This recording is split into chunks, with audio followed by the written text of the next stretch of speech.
Bonjour à toutes et à tous, je suis Claire, et aujourd'hui, je vais vous raconter une histoire qui a bouleversé ma vie, une histoire de secret, de trahison et de rédemption.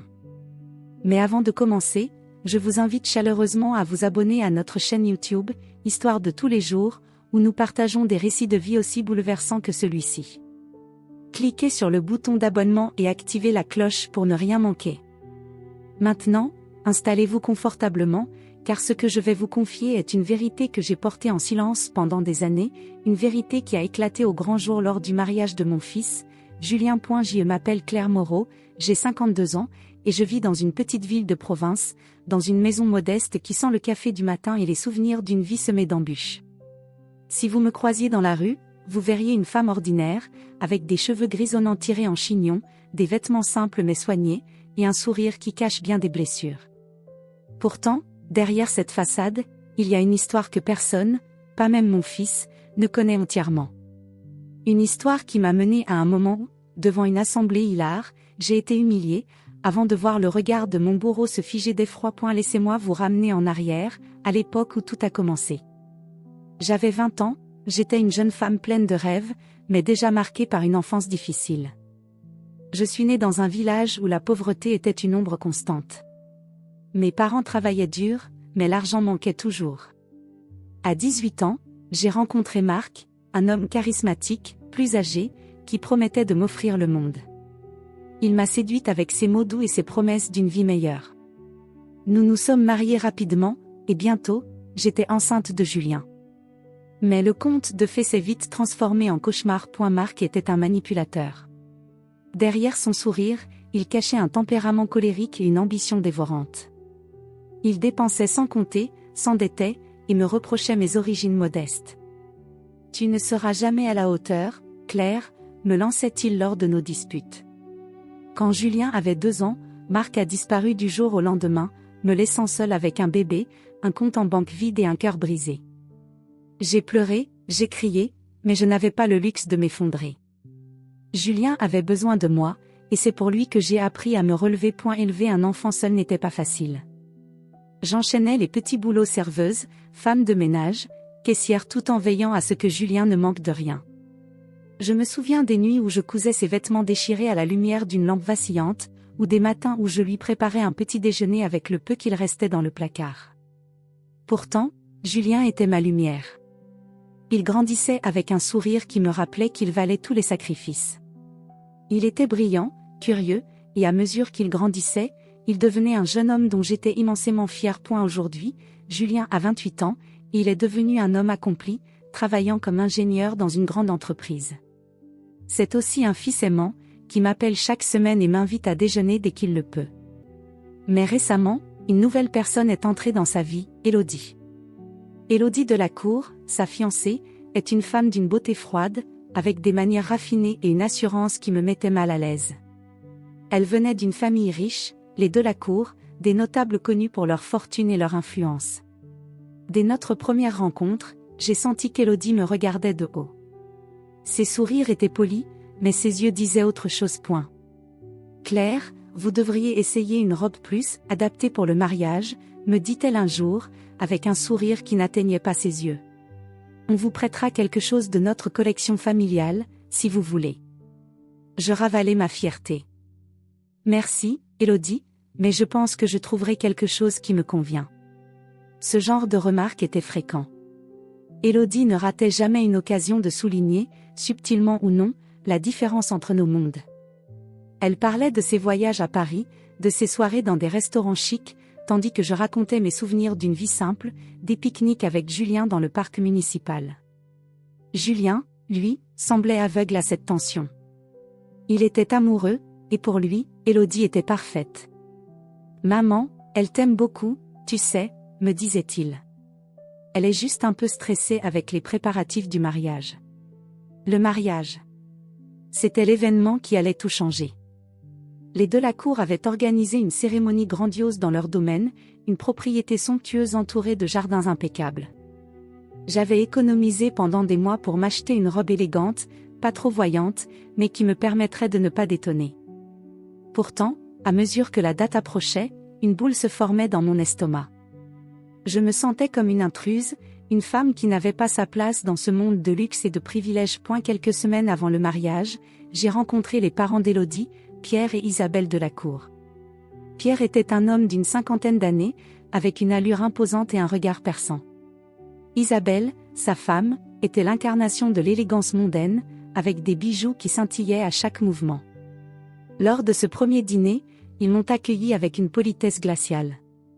Pierre m'a à peine adressé la parole, tandis qu'Isabelle me posait des questions sur mon passé, des questions qui semblaient chercher à me mettre mal à l'aise.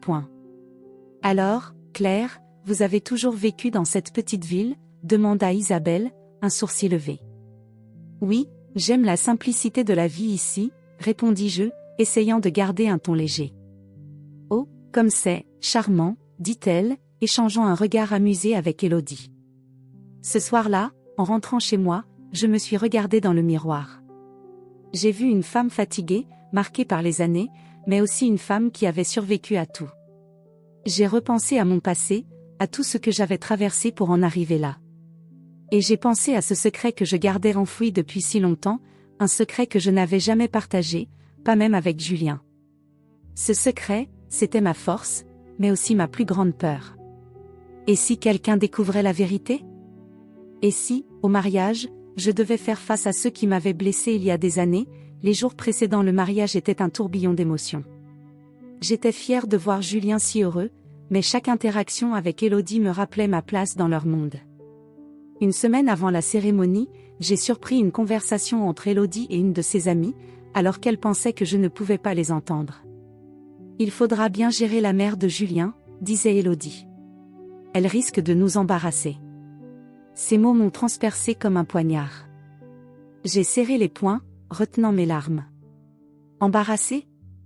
Moi, qui avais tout sacrifié pour mon fils. Moi, qui avais porté seul le poids de notre famille, le jour du mariage est arrivé, et avec lui, une tension que je ne pouvais plus ignorer. Je me suis préparée avec soin, ajustant ma robe bleu marine, simple mais élégante. En me regardant dans le miroir, j'ai murmuré, « Tu peux le faire, Claire. » Pour Julien. Mais au fond de moi, je savais que cette journée allait être bien plus qu'une simple célébration. Je ne savais pas encore à quel point, en arrivant au domaine des Delacour, j'ai été éblouie par la splendeur du lieu.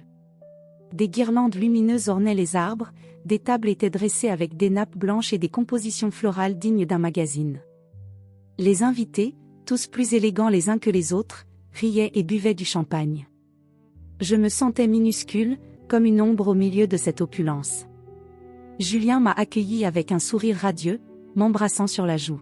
« Tu es magnifique, maman », m'a-t-il dit, et pendant un instant, j'ai cru que tout irait bien. Mais alors que je suivais Julien vers le centre de la réception, Élodie s'est approchée, un verre de champagne à la main, son sourire aussi tranchant qu'une lame. Elle m'a prise par le bras, un geste qui semblait amical mais qui me glaçait. « Venez, Claire, je vais vous présenter à mes parents. » Sa voix était mielleuse, mais ses yeux brillaient d'une lueur que je ne comprenais pas encore. Elle m'a conduite vers Pierre et Isabelle, entourée d'un groupe d'invités. Puis, d'une voix forte, elle a lancé « Voici l'embarras de la famille dont nous devons nous coltiner. » Un éclat de rire a traversé l'assemblée. Mon cœur s'est arrêté. J'ai senti le rouge me monter aux joues, mes mains tremblaient. J'ai cherché Julien du regard, mais il était trop loin, occupé à saluer d'autres invités. J'ai voulu répondre, trouver une réplique, mais les mots restaient coincés dans ma gorge. Et puis, quelque chose d'inattendu s'est produit. Pierre Delacour, le père d'Élodie, a levé les yeux vers moi. Son visage s'est décomposé, devenant blême. Dans un murmure, il a balbutié « N'êtes-vous pas ce mystérieux milliardaire qui a repris mon entreprise ?» Le silence s'est abattu sur l'assemblée. Les rires se sont tus. Et moi, Claire Moreau, la femme qu'on venait d'humilier, je me suis retrouvée au centre de tous les regards, avec un secret sur le point d'éclater. Le silence qui suivit les mots de Pierre Delacour était assourdissant. Les rires moqueurs de l'assemblée s'étaient éteints, remplacés par des murmures curieux et des regards braqués sur moi. Moi, Claire Moreau, la femme qu'Élodie venait de présenter comme « l'embarras de la famille », je me tenais là, figée, le cœur battant à tout rompre. Pierre, le père de la mariée, me fixait, son visage blême, ses yeux écarquillés par une peur que je ne comprenais pas encore.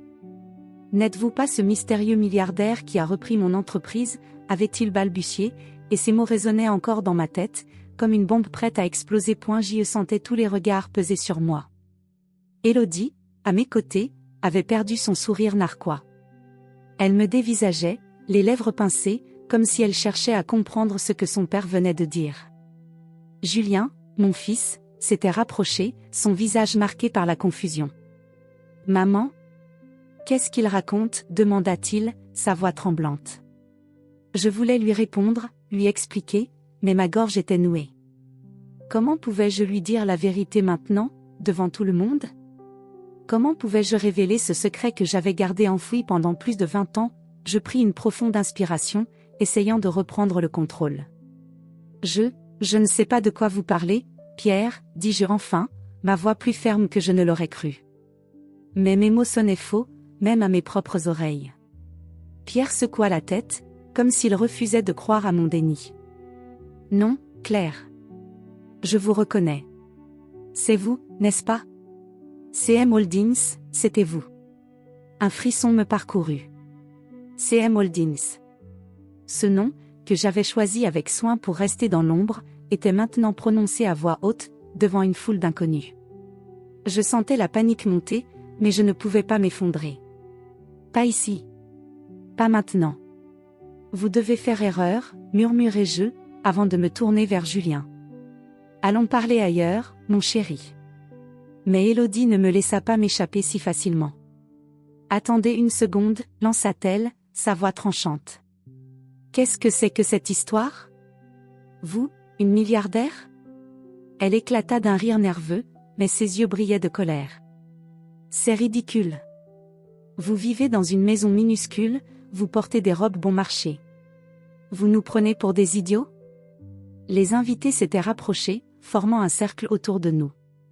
Je sentais leur jugement, leur curiosité malsaine.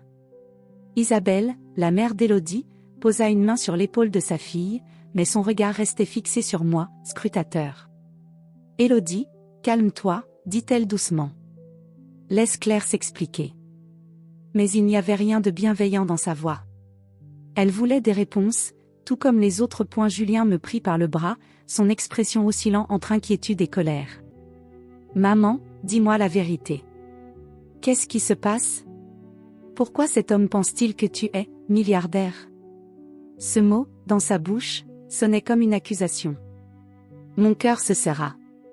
Pendant toutes ces années, je l'avais protégé de ce secret, pensant que c'était pour son bien. Mais maintenant, je voyais la douleur dans ses yeux, et je me demandais si j'avais fait le bon choix. Pas ici, Julien, murmurai-je. S'il te plaît. Je lançai un regard à Pierre, espérant qu'il se taise, mais il semblait perdu dans ses pensées, comme si un souvenir lointain refaisait surface. Claire, vous étiez là, il y a des années, n'est-ce pas ? Avec lui. Avec Marc. Ce nom. Marc. Mon ex-mari.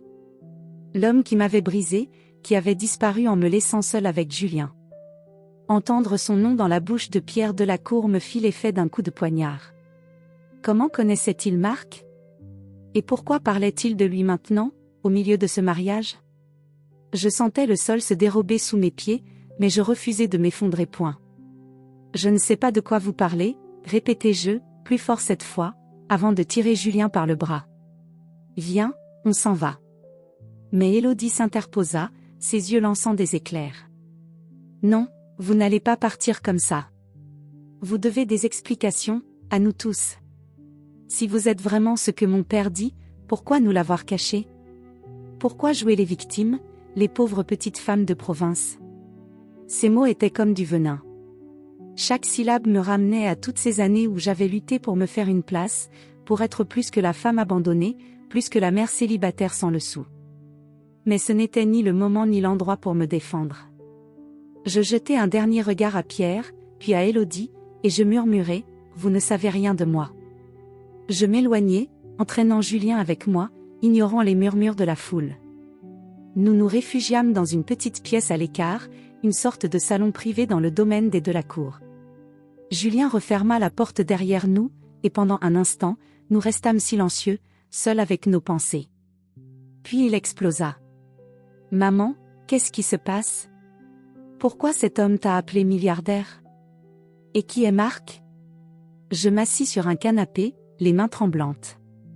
Julien, je ne voulais pas que tu l'apprennes comme ça. Ma voix se brisa. Comment pouvais-je lui expliquer? Par où commencer? Je pris une profonde inspiration et décidai de lui raconter une partie de la vérité, celle que je pouvais supporter de révéler pour l'instant point. Il y a longtemps, après que ton père nous a abandonnés, j'ai dû me battre pour survivre. Tu étais petit, et je n'avais rien. Mais je n'ai pas abandonné. J'ai travaillé, j'ai appris, j'ai construit quelque chose. Quelque chose de grand. CM Holdings, c'est moi. J'ai racheté l'entreprise de Pierre Delacour il y a des années, quand elle était au bord de la faillite. Mais j'ai fait ça dans l'ombre, sous un pseudonyme, parce que je ne voulais pas que leur monde change ce que nous avions, toi et moi. Julien me regardait, abasourdi. Tu veux dire que, tu es riche? Depuis tout ce temps? Pourquoi ne m'as-tu rien dit? Sa voix était pleine de reproches, et chaque mot me brisait le cœur. On a vécu dans une maison minuscule, on comptait chaque centime, et tu avais des milliards? Ce n'était pas si simple, Julien. L'argent, ça change les gens. Je ne voulais pas que tu grandisses dans ce monde-là, celui des Delacour, où tout est faux, où tout est calculé. Je voulais que tu sois toi, pas un produit de la richesse. Mes yeux se remplirent de larmes. Je voulais te protéger. Il secoua la tête, incrédule. Me protéger? En me mentant? Maman, je ne sais plus qui tu es. Ces mots me firent plus mal que tout ce qu'Élodie avait pu dire. Je tendis la main vers lui, mais il recula. J'ai besoin de temps, murmura-t-il avant de quitter la pièce, me laissant seul. J'y m'effondrer sur le canapé, les larmes coulant sur mes joues. Comment en étais-je arrivé là? Pour comprendre, il faut que je vous ramène encore plus loin, à l'époque où tout a basculé. Après le départ de Marc, j'étais au fond du gouffre.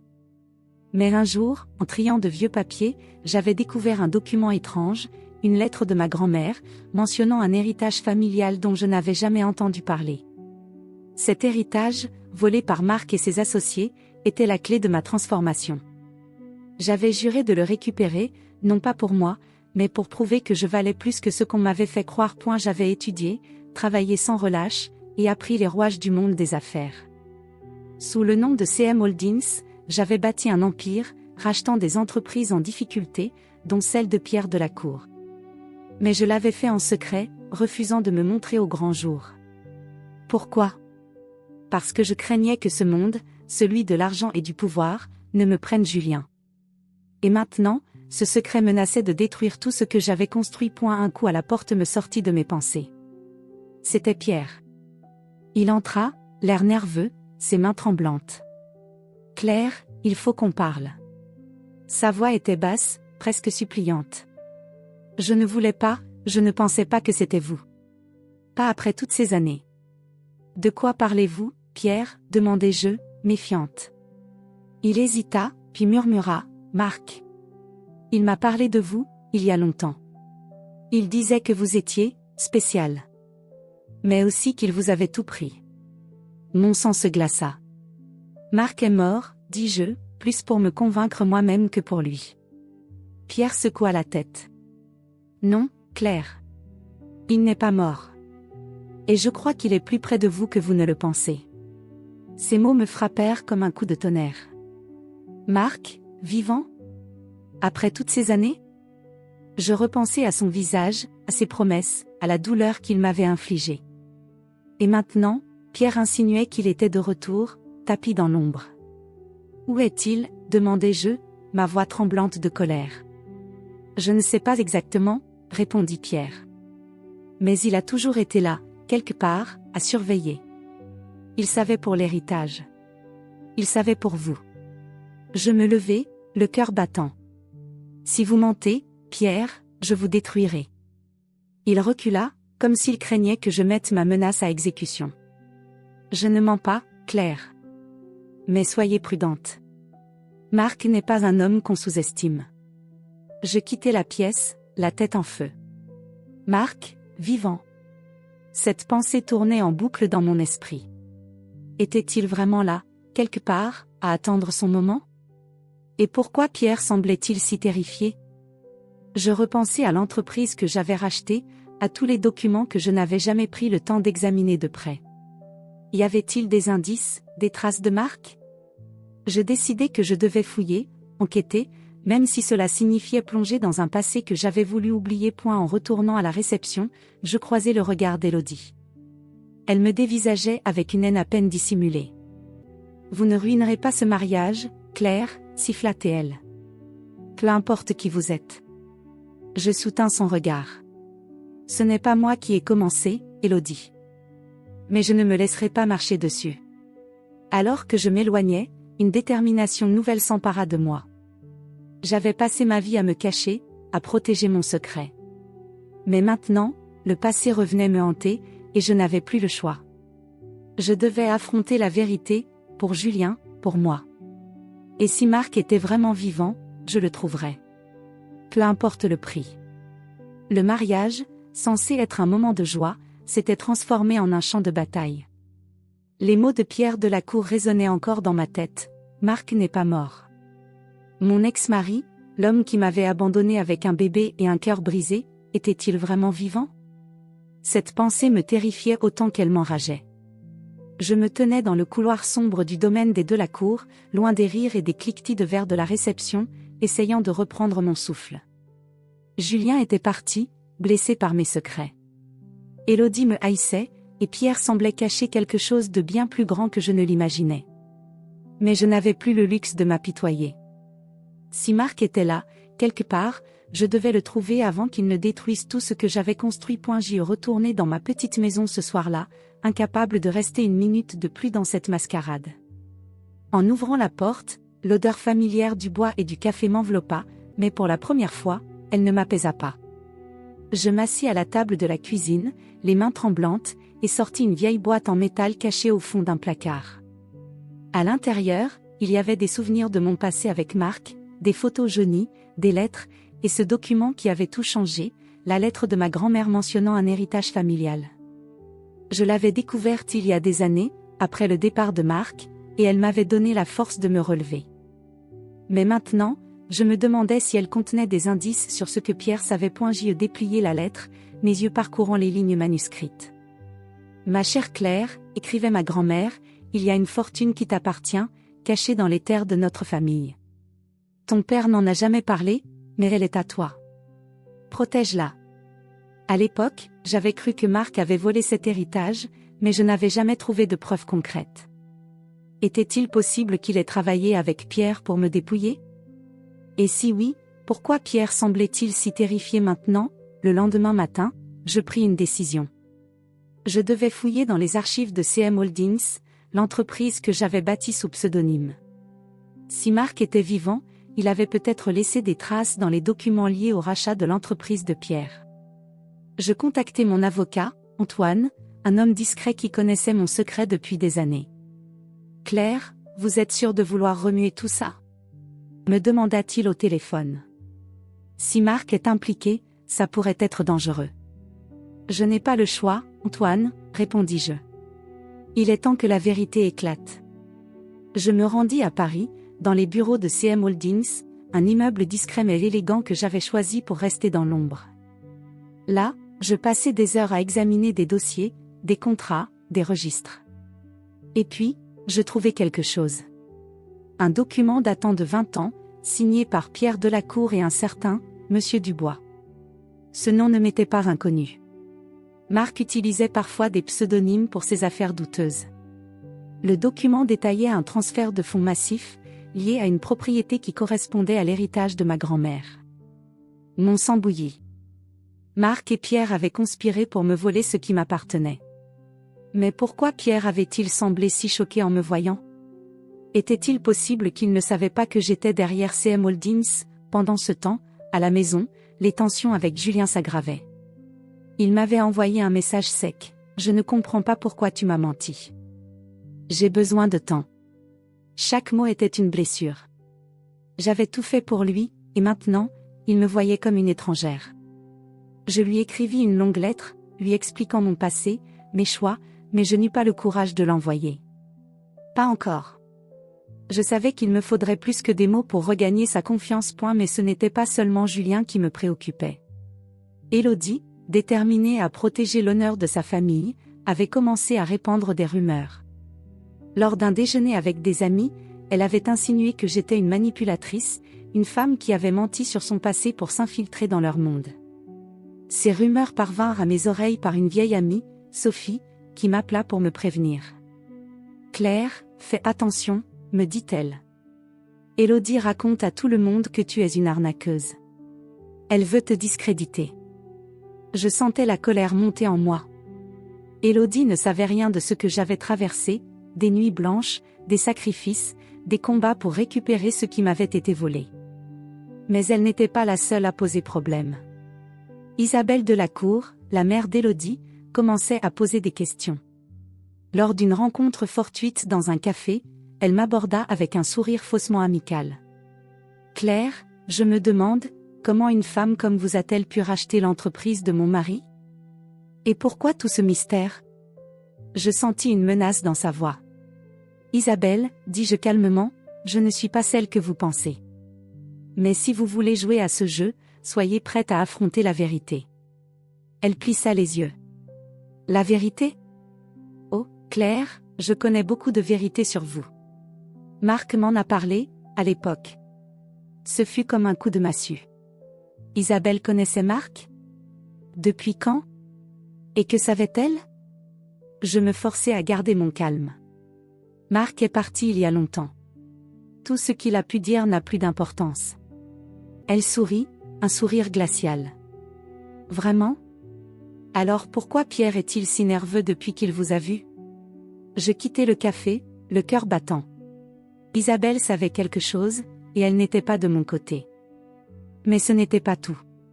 Quelques jours plus tard, je reçus un message anonyme, glissé sous ma porte. Une simple feuille de papier, avec ces mots, « Si tu veux la vérité sur Marc, viens seul à l'ancienne usine, ce soir à minuit. » Mon premier réflexe fut de penser à un piège. Mais ma curiosité et ma colère l'emportèrent. Je devais savoir. L'usine abandonnée était à 1 heure de route, un lieu désolé où Marc avait autrefois travaillé.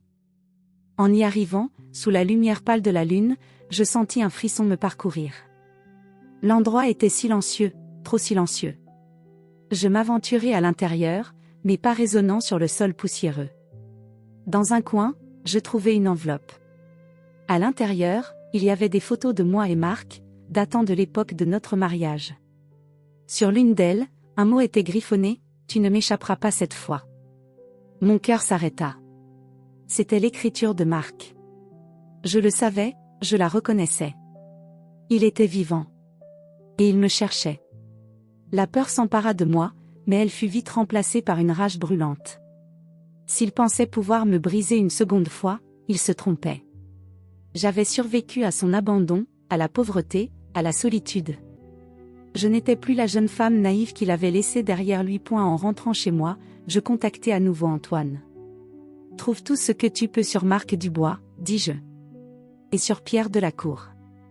Je veux savoir ce qu'ils ont fait, et ce qu'ils cachent encore. » Antoine promit de faire des recherches, mais il me mit en garde. « Claire, si Marc est vivant, il pourrait être dangereux.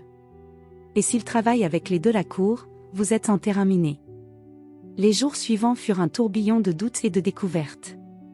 Antoine me confirma que Pierre avait été impliqué dans des transactions douteuses avec un certain monsieur Dubois, probablement Marc. Mais il y avait plus. L'héritage de ma grand-mère, une fortune liée à des terres et à des actifs immobiliers, avait été détourné par Marc et Pierre pour financer leurs propres projets. Pierre avait menti pendant des années, prétendant que son entreprise était prospère, alors qu'il vivait sur des fonds volés. Et Isabelle ? Elle semblait au courant de tout, mais avait choisi de se taire pour protéger son statut. J'ai décidé de confronter Isabelle. Je l'invitai chez moi, dans ma petite maison, loin des fastes de leur monde. Elle arriva, vêtue d'un tailleur impeccable, son regard hautain balayant ma cuisine modeste. « Pourquoi m'avez-vous fait venir, Claire ?» demanda-t-elle.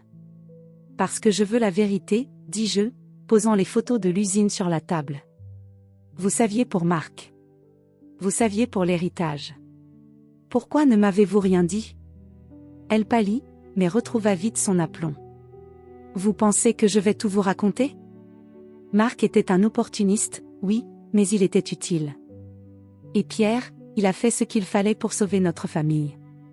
En me volant ce qui m'appartenait? Criai-je.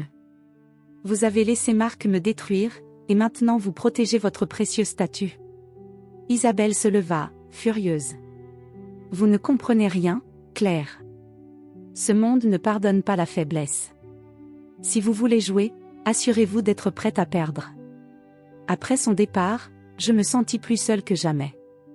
Julien refusait toujours de me parler, Élodie continuait ses manigances, et maintenant, je savais que Marc était là, quelque part, tapi dans l'ombre. Mais une chose était claire, je ne pouvais plus fuir. Je devais affronter mon passé, pour protéger mon avenir et celui de Julien. Je pris mon téléphone et écrivis un message à Antoine, « Trouve Marc. » Peu importe ce qu'il faut faire. Cette nuit-là, je ne dormis pas. Je repensais à tout ce que j'avais traversé, à la femme que j'étais devenue. J'avais bâti un empire dans l'ombre, mais j'avais aussi construit des murs autour de mon cœur. Et maintenant, ces murs s'effondraient. La vérité était proche, mais elle allait me coûter cher. Je le sentais. La nuit où j'ai trouvé les photos et le message de Marc, « Tu ne m'échapperas pas cette fois », a marqué un tournant. Pendant des années, j'avais cru que mon ex-mari était un fantôme du passé, une ombre que j'avais laissée derrière moi. Mais il était là, vivant, et il me cherchait. Cette pensée me terrifiait, mais elle allumait aussi une flamme en moi, une rage que je n'avais pas ressentie depuis longtemps. J'avais survécu à son abandon, à la pauvreté, à l'humiliation. Je n'allais pas le laisser me détruire une seconde fois. Pas maintenant, pas alors que mon fils, Julien, avait besoin de moi, même s'il me tournait le dos. Pas alors que les Delacour pensaient pouvoir me réduire à une gêne. Je passais les jours suivants à travailler avec Antoine, mon avocat, pour traquer Marc. Il avait disparu depuis si longtemps, mais les indices s'accumulaient. Les documents que j'avais trouvés dans les archives de CM Holdings montraient qu'il avait utilisé des pseudonymes pour détourner des fonds, en collaboration avec Pierre Delacour. Mais ce n'était pas tout. Antoine découvrit que Marc avait récemment repris contact avec des associés de Pierre, cherchant à récupérer une part de l'héritage qu'il m'avait volé. Cet héritage, lié aux terres de ma grand-mère, était la clé de tout. C'était ce qui m'avait permis de bâtir CM Holdings, de devenir la femme puissante que j'étais aujourd'hui, même si je l'avais fait dans l'ombre. Mais avant de pouvoir affronter Marc, je devais régler les choses avec Julien. Ces silences me brisaient le cœur. Je décidai de lui écrire une lettre, celle que je n'avais pas eu le courage d'envoyer auparavant. Je lui racontais tout, mon enfance dans la pauvreté, mon mariage avec Marc, son abandon, et comment j'avais découvert l'héritage volé. Je lui expliquais pourquoi j'avais choisi de cacher ma fortune, pour lui offrir une vie simple, loin de la corruption du monde des Delacour. Je ne voulais pas que l'argent change qui tu es, Julien, écrivis-je. Tu es ma plus grande réussite, pas CM Holdings. Je glissai la lettre sous sa porte, espérant qu'il la lirait. Pendant ce temps, Élodie continuait ses manigances. Elle avait convaincu plusieurs invités du mariage de me voir comme une imposture, une femme qui avait manipulé son chemin jusqu'à leur cercle. Ces rumeurs me blessaient, mais je savais que la vérité finirait par éclater. Ce moment arriva plus vite que je ne l'avais prévu. Antoine me transmit une information cruciale, Marc avait été vu à Paris, dans un hôtel discret. Il semblait préparer une réunion avec Pierre Delacour, probablement pour négocier une part de l'héritage ou pour relancer une de leurs vieilles combines. Antoine me mit en garde, « Claire, si vous y allez, vous devez être prudente. Marc est désespéré, et un homme désespéré est dangereux. » Mais je n'avais plus peur. J'avais trop longtemps fui mon passé. Il était temps de l'affronter. Je décidai d'organiser une confrontation. Avec l'aide d'Antoine, je convoquai Pierre à mon bureau de CM Holdings, sous prétexte de discuter du rachat de son entreprise. J'envoyai aussi un message anonyme à Marc, l'attirant au même endroit en lui faisant croire que Pierre voulait lui parler. Mon plan était risqué, mais je savais que c'était ma seule chance de mettre fin à cette histoire. Le jour de la réunion, je me préparais avec soin. Je portais un tailleur noir, sobre mais élégant, un symbole de la femme que j'étais devenue. En entrant dans la salle de réunion, je vis Pierre, nerveux, triturant ses mains. « Claire, pourquoi m'avez-vous fait venir ?» demanda-t-il, sa voix tremblante. « Patience, Pierre, répondis-je froidement. Vous le saurez bientôt. » Quelques minutes plus tard, la porte s'ouvrit, et Marc entra. Mon cœur s'arrêta. Il avait vieilli, ses cheveux étaient grisonnants, son visage marqué par les années, mais c'était bien lui. Ses yeux qui m'avaient autrefois séduite, brillaient maintenant d'une lueur calculatrice. « Claire, dit-il avec un sourire narquois. Quelle surprise! Je sentis la colère monter en moi, mais je gardai mon calme. Pas une surprise, Marc. Un règlement de compte. Ce qui suivit fut un chaos émotionnel. Je révélai tout, comment j'avais découvert l'héritage, comment Marc et Pierre m'avaient dépouillé, comment j'avais repris l'entreprise de Pierre sous le nom de CM Holdings. Vous pensiez que j'étais faible, dis-je, ma voix résonnant dans la pièce. Mais c'est moi qui vous ai vaincu. Pierre tenta de se défendre. Je ne savais pas que c'était vous, Claire. Marc m'avait dit que vous étiez parti, que vous n'aviez rien. Marc éclata de rire. Oh, Pierre, toujours aussi lâche. Tu savais tout, et tu as profité de l'argent sans poser de questions. Mais le moment le plus dramatique arriva quand Julien entra dans la pièce. Je ne l'avais pas invité, mais il avait lu ma lettre et décidé de venir. Maman, dit-il, les yeux pleins de larmes. Pourquoi ne m'as-tu pas dit la vérité plus tôt ? Avant que je puisse répondre, Marc s'avança. Parce qu'elle voulait te garder pour elle, Julien. Mais tu es mon fils aussi. Ces mots me firent l'effet d'un coup de poignard. Ne t'approche pas de lui, Marc. Criai-je. Tu as perdu ce droit il y a des années. La tension était à son comble. Julien, déchiré, regardait Marc avec méfiance. Tu n'es rien pour moi, dit-il enfin. Tu as abandonné ma mère, tu nous as abandonnés. Marc ricana. Tu crois qu'elle est une sainte ? Elle t'a menti, Julien. Elle t'a caché sa fortune, sa vraie nature. Mais Julien se tourna vers moi, et pour la première fois depuis le mariage, je vis de la compréhension dans ses yeux. Elle a fait ça pour moi, dit-il. Pas comme toi. C'est alors qu'Élodie entra, accompagnée d'Isabelle. Elles avaient été alertées par Pierre, qui avait tenté de les prévenir. Élodie, furieuse, lança « Vous êtes une menteuse, Claire. Vous avez manipulé tout le monde. » Je me tournai vers elle, ma voix ferme. « Non, Élodie. Ce sont votre père et Marc qui ont manipulé. Ils m'ont volé mon héritage, et vous m'avez humilié devant tout le monde. Mais aujourd'hui, la vérité sort. » Je sortis les documents que j'avais trouvés, prouvant le détournement de fonds par Marc et Pierre. Je révélai aussi mon identité en tant que CM Holdings, la femme qui avait repris l'entreprise de Pierre et bâti un empire.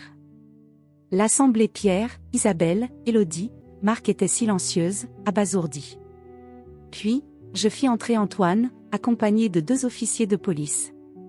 Marc Dubois, vous êtes en état d'arrestation pour fraude et détournement de fonds, déclara l'un d'eux. Marc tenta de s'échapper, mais il fut rapidement maîtrisé. Alors qu'on l'emmenait, il me lança un dernier regard, un mélange de haine et de désespoir. Tu ne gagneras pas toujours, Claire, murmura-t-il. Mais je savais qu'il se trompait. J'avais déjà gagné. Résolution, avec Marc arrêté, je décidai de clore ce chapitre de ma vie.